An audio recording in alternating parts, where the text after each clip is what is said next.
Bueno, hoy empezamos la clase. Vamos a tener la clase de recurrencia en cáncer de cervix. Hay algo importante que la clase es solo de manejo quirúrgico, porque la semana que viene Onco nos va a dar la parte de recurrencia, manejo sistémico de cáncer recurrente y metastásico, así que solamente vamos a hablar de la parte quirúrgica. Así que bueno, apago la cámara, así es mejor. Bueno, entonces el título de la clase es ¿cuándo hay lugar para el manejo quirúrgico en el caso de recurrencia en cáncer de cuello? Bueno, primero hablando un poco de la tasa de recurrencia según estadio, aquellas pacientes que tienen estadios quirúrgicos de inicio, como el estadio 1B, por ejemplo, tienen una tasa de recurrencia baja, del 10%. Así que generalmente vamos a manejar pacientes que han sido tratadas con quimioradioterapia, que como vemos del estadio 2B al 4A, la recurrencia va del 20 al 75% aproximadamente. ¿Cómo puede ser el tipo de recurrencia? Local o loco regional, que en este caso, si la paciente nunca recibió radioterapia porque tuvo otro tipo de tratamiento, el tratamiento de elección va a ser la quimioradioterapia. Generalmente quimioradioterapia porque las tasas de respuesta son bajas. Si es quimioterapia sola, ya sabemos que el cáncer de cuello es un tumor muy radiosensible. Y si son pacientes que ya fueron tratadas con radioterapia, bueno, ahora vemos opciones limitadas a cirugías, terapias dirigidas o quimioterapia. Y si la recurrencia va a ser a distancia, bueno, el tratamiento paliativo que ya veremos. ¿Qué nos dicen las guías? Aquellas pacientes que tienen enfermedad recurrente, las guías de ESGO nos plantean, primero, si la recurrencia es pélvica y la paciente hizo radioterapia primaria y la recurrencia es pelviana central, tenemos la opción de ofrecerle a la paciente un tratamiento quirúrgico, ¿sí? Y las guías de NCCN lo mismo, aquellas pacientes con enfermedad locorregional, recurrencia locorregional y enfermedad central, podemos ofrecerles a las pacientes una exenteración pelviana, ¿sí? Bien. ¿Qué tipo de cirugía podemos proponer? En realidad, histerectomía radical en pacientes que no hayan sido sometidas a radioterapia. ¿En qué casos sería? Únicamente, por ejemplo, aquellas pacientes que tengan una recurrencia cervical, luego de que hayan sido sometidas a un tratamiento conservador. Por ejemplo, aquellas pacientes que hayan sido tratadas con un cono y que tengan una recurrencia cervical. En ese caso sería el único escenario que podríamos ofrecer a la paciente una histerectomía radical como tratamiento de su recurrencia. En aquellas pacientes que fueron sometidas a radioterapia, con respecto a la histerectomía radical, no es factible realizar una histerectomía radical en estas pacientes por la fibrosis que se produce luego de la radioterapia. Tienen alta tasa de complicaciones, de fístulas y alta tasa de recurrencias por la baja probabilidad de que generemos márgenes libres con solamente una histerectomía radical, entonces no sería una cirugía que le ofreceríamos a estas pacientes. En este caso sería la elección una exenteración pelviana más que una histerectomía radical en pacientes que ya hayan sido tratadas con radioterapia. Bien. En estas pacientes es importantísimo la exhaustiva exclusión de metástasis a distancia, ¿sí? No le vamos a hacer una cirugía súper agresiva a una paciente que luego nos encontramos con que tiene una metástasis a distancia. Entonces, tenemos que hacer una historia clínica completa y examen físico, considerando comorbilidades y otros diagnósticos oncológicos, por ejemplo, que tenga el screening completo de cáncer de mama, ¿sí? Para que no tenga un sincrónico también, por ejemplo, de cáncer de mama. Obviamente que tenga un performance de sub 0 o 1. Algo muy importante es biopsiar la recurrencia, aunque poco frecuente, hay que confirmar que no sea un sarcoma inducido por radioterapia o que no se trate de un carcinoma, ya sea de vejiga o de recto, según la ubicación, que invada el sistema genital. Y idealmente las pacientes tienen que tener un PET previo a ser sometidas al tratamiento quirúrgico para descartar cualquier posibilidad de imagen sospechosa o de metástasis a distancia. Bien. La exenteración pelviana, entonces, fue descrita por primera vez por Alexander Brunswick hace ya más de 75 años. Él la describió primero solo con intención paliativa, ¿sí? En algunas pacientes con diferentes diagnósticos de cáncer ginecológico, endometrio, cuello, vagina, y con una tasa de mortalidad altísima, de hasta un 23% de las pacientes se morían ahí perioperatorio, ya sea en quirófano o internadas por sangrado, por sepsis, entre otras. Esta es la foto de la publicación. Pero si bien las hace con intención paliativa, empieza a notar que algunas pacientes empiezan a vivir 6, 12, 18 meses, empiezan a tener algunas sobrevidas prolongadas, entonces empiezan a ofrecer estas cirugías en algunas pacientes en particular. Bien, sí tenemos que tener en cuenta que cualquier metástasis nodal paraórtica, como por ejemplo podemos ver en este PET, es una contraindicación absoluta para realizar esta cirugía, y alguna metástasis pelviana múltiple o de gran volumen también deberíamos considerarla una contraindicación. Bien, ¿cómo la vamos a clasificar? Bien, la primera foto que vemos a superior es una exenteración pelviana completa. En la línea punteada A o negra sería una exenteración supraelevador, y la línea punteada roja o la B sería infraelevador, que requiere obviamente un tiempo perineal, la cirugía. Y las dos fotos que vemos a inferior, la de la izquierda sería una exenteración pelviana anterior, más común en cáncer de cuello, y una exenteración pelviana posterior, la que vemos a la derecha, que es muy usada en ovarios generalmente. Y lo mismo la línea roja, supra e infraelevador. Y aquellas exenteraciones que hacemos infraelevador requieren un tiempo perineal, que sería la línea punteada que vemos ahí. Esta es una foto de cómo sacan una pieza por vía vaginal de una exenteración, obviamente, infraelevador. Vemos la vulva con todos los tejidos y cómo realizan la exéresis de la pieza, que obviamente la paciente fue abordada por vía abdominal y por vía perineal, y cómo queda la pieza quirúrgica. Como ven, esto nos permite márgenes quirúrgicos seguros, que es una de las cosas importantes que tenemos que lograr cuando hacemos este tipo de cirugía. Obviamente no son cirugías gratis ni sencillas. La paciente va a tener 2 ostomías, o bueno, según la técnica puede ser, está descrito también que tengan una que se llama colostomía húmeda, que si la exenteración es total, se abocan los 2 uréteres a la misma ostomía de la colostomía, y se llama colostomía húmeda, pero bueno, en general también se puede hacer una ostomía para la vía intestinal y una ostomía para la vía urinaria. Como vemos acá, 2 drenajes, 2 ostomías. Esta es una foto de una vez que hacemos la exéresis de la pieza, cómo quedan de una exenteración anterior, cómo quedan los uréteres listos para hacer después la ostomía, la ureterostomía. Esta sería una pieza de una exenteración anterior. Vemos el útero y la vejiga. Y esta sería la pieza de una exenteración posterior. Vemos el útero con el recto sigma. Bien, entonces, ¿a qué tipo de paciente le beneficiaría esta cirugía? Como ven, bueno, justo salió cortado, pero es 1989.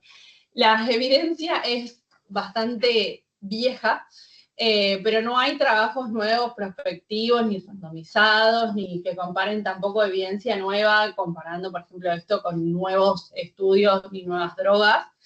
pero es lo que tenemos.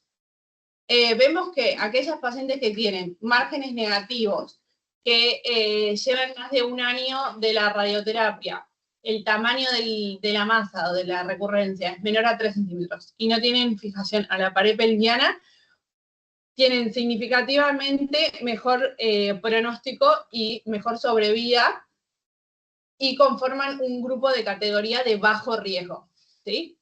Aquellas que no cumplen todos estos criterios conforman un grupo de alto riesgo y cualquier otra combinación conforman un grupo de riesgo intermedio. Entonces, las pacientes de bajo riesgo, tienen una sobrevida de aproximadamente un 60%, que se mantiene incluso a largo plazo. Las de alto riesgo, una sobrevida pobrísima al año, y las de riesgo intermedio, la sobrevida llega más o menos al 30%. Lo mismo pasa con los ganglios. Si la paciente tiene ganglios positivos, la sobrevida es peor, por eso es lo que decíamos que sería una contraindicación para hacer este tipo de cirugías. Y este sería un reporte más nuevo del 2022 del grupo del Memorial, que incluye 100 pacientes, de las cuales 90 tienen enfermedad recurrente, pero solamente un 30% de cáncer de cuello. La mayoría es una exenteración completa. Ya el 23% que reportó Bruchwick cuando hizo su primera publicación de muerte, de morbilidad operatoria, ya es cero en este trabajo, pero sí, morbilidad perioperatoria es hasta un 97%, esto es hasta complicaciones grado 3, desde una infección de herida hasta una infección o alguna complicación que requiera una intervención quirúrgica hasta una complicación grado 3, llega hasta un 97%, o sea, casi todas las pacientes tienen algún tipo de complicación con este tipo de cirugías. Pero reportan una sobrevida global de hasta un 60% a los 3 años. Entonces, solo algunas de pacientes se van a beneficiar con una sobrevida a largo plazo que ofrece ese tipo de cirugía ultra radical. Pero ¿a qué costo, no? Ya veníamos mostrando que son cirugías grandes, doblestomía y demás.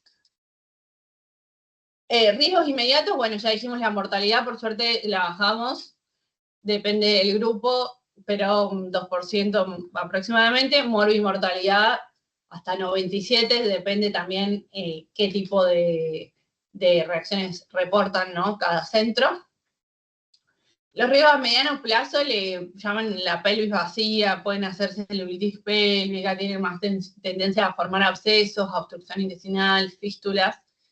Y riesgos a largo plazo, todos los riesgos asociados a tener un doble ostoma, según la técnica que se haya usado y si fue una desenteración completa, y alteraciones de la imagen corporal y la sexualidad. Y son pacientes que van a tener condiciones urológicas crónicas, infecciones a repetición, obstrucción y lo que ello puede conllevar a una falla renal luego.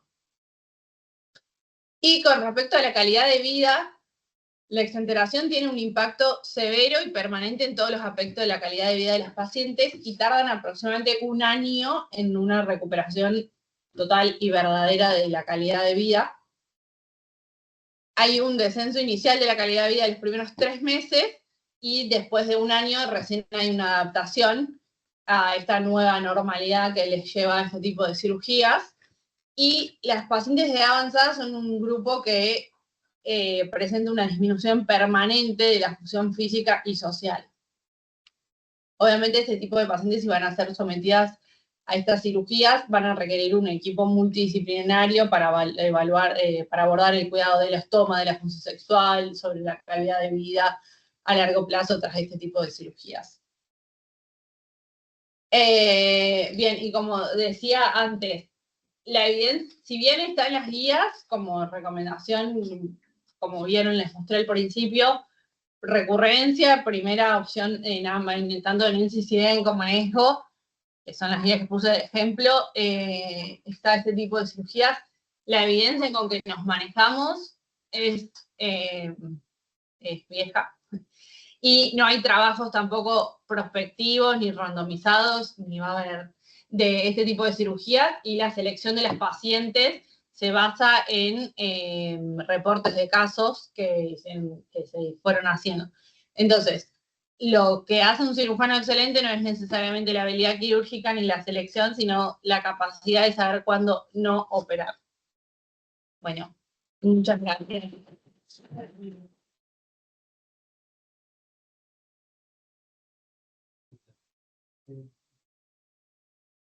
Bueno, buenísimo, Fran, se escucha. Muchas gracias por la clase, la verdad que estuvo muy buena, muy de verdad, me gustó mucho. Y bueno, quería abrir el espacio a todos los expertos que nos escuchan, a ver si tienen algún comentario para hacer.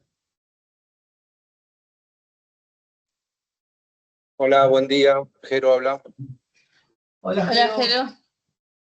Buen día. Quizás haciendo un raconto de lo que contó Fran, es antes de proponerle a la paciente o antes de encarar el plan quirúrgico, hay que hablar con la paciente y explicarle todo esto de las complicaciones,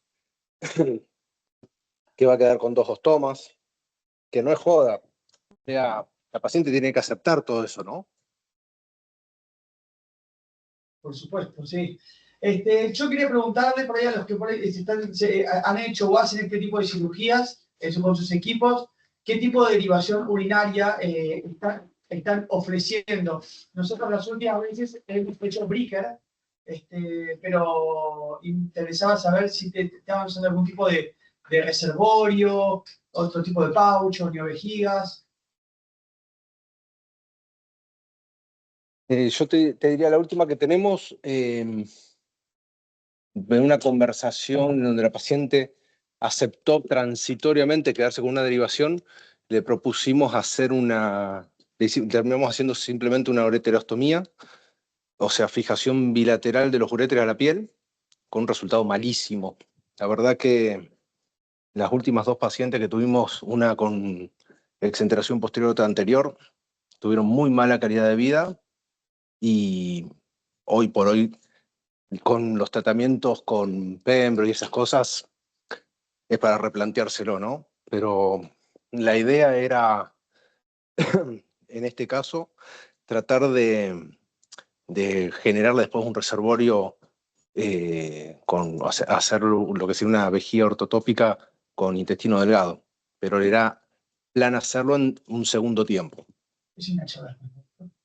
Creo que, Jero, acabas de tocar el tema. Hay una charla más de esto, Fran, de manejo médico. Sí, manejo médico, y por eso bueno, no toqué nada. No, bueno, para no spoilear, porque creo que acá las aguas se dividen en que la paciente que vamos a someter a esta cirugía quizás es una paciente verdaderamente donde ya, no sé si no hacer una exenteración, pero quizás la candidata que solamente queda con histerectomía radical, que es la caída central, menor a 2-3 centímetros, porque los datos del pembrolizumab en este escenario, la verdad que son muy, muy promisorios, ¿no?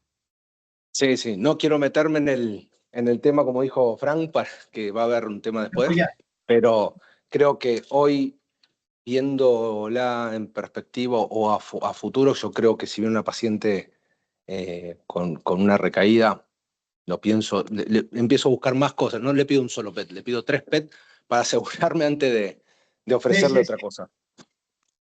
Totalmente. ¿Alguien tiene algún comentario, que pregunta? Bueno. Hola, buen día. Soy Gema de Mendoza. Hola, Gemma, ¿qué tal? Buen día. ¿Cómo están? Bueno, yo justamente les iba a comentar, yo no soy cirujana, ¿no? Pero las veces que hemos mandado a las pacientes para hacer exenteraciones, como que se asustan mucho cuando les hablan de las ostomías y, y realmente vienen a pedirnos la quimioterapia. Y han tenido tienen muy buenos resultados con los tratamientos sistémicos. Entonces yo creo que por eso han quedado un poco en desaliento estos tipos de exenteraciones y quizás ya los trabajos no se hacen tanto y no incluyen tantos pacientes por eso, ¿no? Así que no sé si ustedes cuánto tienen realmente en este escenario, pero bueno, de las pacientes que yo he tenido con recaída central para exenteraciones, la verdad que de las últimas 6 que mandé, ninguna quiso hacerlo por los resultados, justamente porque lo primero que les explican es la calidad de vida posterior que van a tener y lo rechazan y vienen a pedirnos a nosotros el tratamiento. Y les ha ido muy bien. Pero bueno, no sé si eso lo van a charlar después, pero bueno, es lo que nos pasa. No, sí, lo vamos a charlar después, pero creo que son cirugías que cada vez hacemos menos, donde el tratamiento sistémico con los terapias target o algo mejoraron muchísimo este escenario para los pacientes. Sin embargo, como muy bien dijo Fran, el arte, y como dijo también Jero, el arte acá está en saber cuál no, y te va a quedar probablemente muy pocos casos para operar donde la cirugía verdaderamente es beneficiosa. Si no hay más comentarios... Perdón, Tommy, yo agrego, y reforzando todo esto, es que quien haya hecho alguna exenteración sabe que es difícil encima ofrecerle, como puede ser a lo mejor en el cáncer ovario, si le hiciste a una paciente una exenteración posterior con una derivación, sabes que le podés ofrecer una reanastomosis en el futuro. En esto es muy difícil poder ofrecerlo, considerar, porque uno cuando te pregunta, ¿y me van a volver a conectar? Y te quedás, viste, mirando, ya sabes que no le podés asegurar eso, porque o no le dejaste sin vejiga y después una nueva, hacer una neovejiga, no es joda, y la otra cosa, y cuando hacemos una exenteración generalmente baja con una paciente irradiada, también es poco probable que la puedas después renastomosar. Uno por ahí no quiere perder la esperanza para con la paciente, pero realmente son pacientes que además suman un montón de morbilidad durante su postoperatorio y su vida posterior. Internaciones prolongadas, o sea, cuando Fran dice más riesgo de infección urinaria, pero estamos hablando de infección urinaria con 2 meses de internación, con gérmenes multiresistentes. Entonces, no, la realidad que creo que es algo que va a terminar desapareciendo. Totalmente. Además, quizás tenemos también otra cosa que vamos a tener dentro de un tiempo, es el estudio Cervantes, donde probablemente acotemos nuestra indicación de radioterapia posoperatoria en la paciente de estadio inicial, con lo cual recaerán pacientes sin radioterapia y siempre nos queda esa estrategia bajo la manga. Eso va a estar bueno también. Pero bueno, eso es un poco otro tema ese. ¿Alguien tiene otro comentario? Creo que el doctor Escobar es... Sí. Gracias, acá de Córdoba, ¿cómo andan? Buenas. Bien. Sí, a ver, como para cerrar, supuesto que ya se dijo, los nuevos tratamientos cada vez va a ser más acotada, cada vez más acotada la indicación, y eso es lo más importante, seleccionar bien la paciente, que cuando uno se pone, como dice Jero, a buscar si hay bien cómo se presenta esa enfermedad, son bastante pocas. En mi experiencia, digamos, cuando uno va a encarar una cirugía de exenteración, sobre todo la mayor dificultad se da en qué vamos a elegir en cuanto a la derivación urinaria, y eso tiene mucho que ver el antecedente que haya tenido o no de tratamiento de radioterapia previa. El resto de los órganos pelvianos, como por ejemplo el intestino, hacer una briquet o, bueno, por supuesto, hacer una neovejiga con lo dificultoso que es, y requiere un tratamiento multidisciplinario con un equipo de urología que le haga el seguimiento, ¿no? Bien. Bueno, muchas gracias, Horacio. Nosotros queríamos pasar el chivo, básicamente, que por ahí ya estuvimos difundiendo, que es la jornada que vamos a tener el viernes que viene acá en el hospital presencial, y vamos a compartir un link gratis, muy bien, Fran, todo el día sobre cáncer de ovario, desde tratamiento, diagnóstico y cirugía. Básicamente, la verdad que estamos súper contentos con la convocatoria que tuvimos desde todos nuestros fellows y de los profesionales que van a venir, que van a ser la mayoría ginecólogos, oncólogos. Y vamos a hacer un link también para compartir, para que puedan conectarse a las charlas, que van a ser desde las 8 de la mañana hasta las 4 de la tarde. Y vamos a ir tirando de minuto a minuto desde los chats que tenemos. Así que, bueno, estamos muy entusiasmados en nuestra primera jornada, espero que salga bien. Y va a estar el doctor Gonzalo Franco, el doctor Mariano Rossini, Federico Bianchi, creo que Horacio Escobar también venís. Vamos a ver varias personas compartiendo. Nos vemos la semana que viene. Bueno, muchas gracias a todos.